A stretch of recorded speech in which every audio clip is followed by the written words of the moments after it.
বিসমিল্লাহির রহমানির রহিম।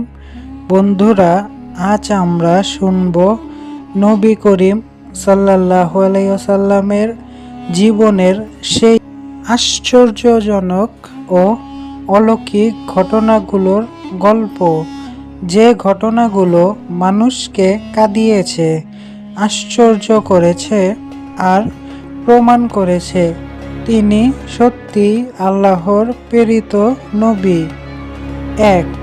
এক নম্বর গল্পটি হলো গাছের সালাম দেওয়া। একদিন নবীজি সাহাবীদের সঙ্গে মসজিদে বসেছিলেন। চারদিকে নীরবতা, শুধু বাতাসের হালকা শব্দ।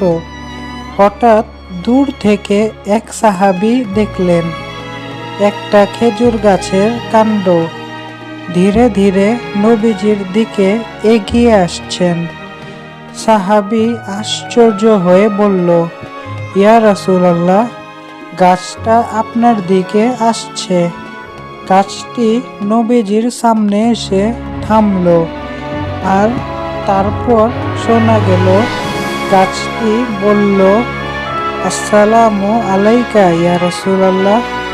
সাহাবী চোখে চমক নিয়ে বলল, সুবহানাল্লাহ, গাছটাও আপনাকে সালাম দিচ্ছে। নবীজি মুচকি হাসলেন আর আদর করে বললেন, ফিরে যাও তোমার জায়গায়। গাছটি ফিরে গেল, মাটি কাঁপল না, শুধু মনের ভিতর কেঁপে উঠল ঈমানের আলো। 2. খাদ্য ও পানির বৃদ্ধি। এক যুদ্ধের সময় সাহাবীরা ক্ষুধার্ত, তৃষ্ণার্ত, খাবার নেই, পানি প্রায় শেষ। সাহাবী দুর্বল কণ্ঠে বললেন, ইয়া রাসূলুল্লাহ, আমাদের খাবার শেষ হয়ে যাচ্ছে। নবীজি বললেন, যা আছে নিয়ে আসো আমার কাছে। তারা রুটি আর পানি নিয়ে এলো। নবীজি হাত রাখলেন পাত্রে, বললেন, বিসমিল্লাহ। হঠাৎ সেই পাত্র থেকে পানি বের হতে লাগলো ঝর্ণার মতো। রুটি হতে লাগলো আরো রুটি। সাহাবী আনন্দ সুরে বললেন, ইয়া রাসূলুল্লাহ, এ তো অলৌকিক ব্যাপার। নবীজি শান্ত কণ্ঠে বললেন, এটা আল্লাহর রহমত, কৃতজ্ঞ হও তার প্রতি। 3. প্রাণীদের কথা বলা।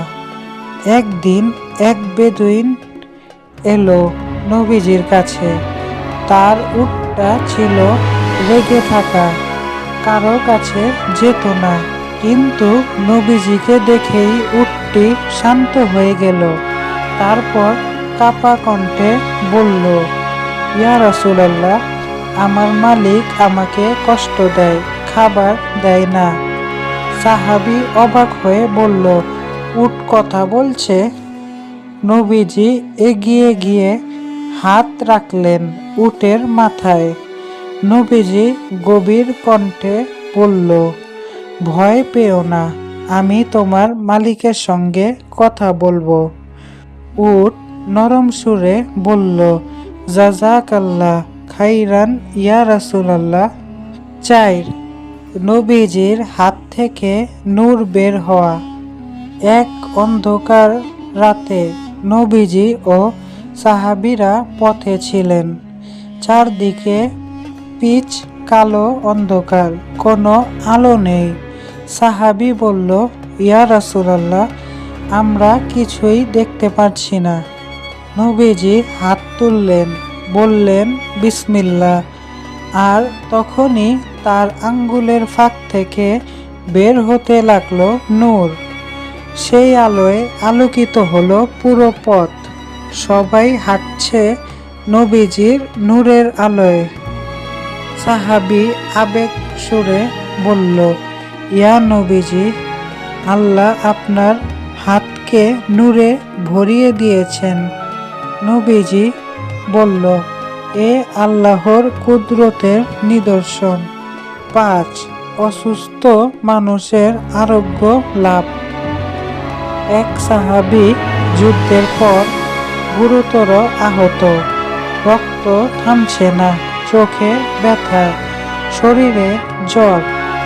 সাহাবী কষ্ট ভরা কণ্ঠে বলল, ইয়া রাসূলুল্লাহ, আমি বাঁচব তো?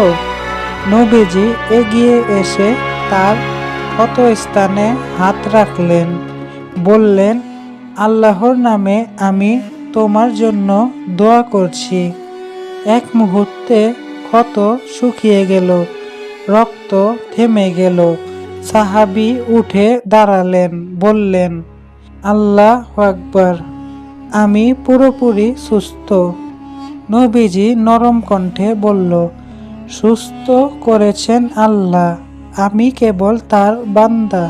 তো বন্ধুরা, এসব ঘটনা শুধু অলৌকিক ইশারা নয়, এগুলো ছিল ঈমানের প্রমাণ, নবুয়তের নিদর্শন আর আল্লাহর রহমতের আলো। চলুন সবাই একসাথে বলি, সাল্লাল্লাহু আলাইহি ওয়াসাল্লাম।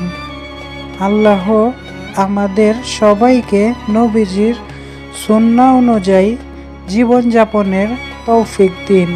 আসসালামু আলাইকুম ওয়া রাহমাতুল্লাহি ওয়া বারাকাতুহু।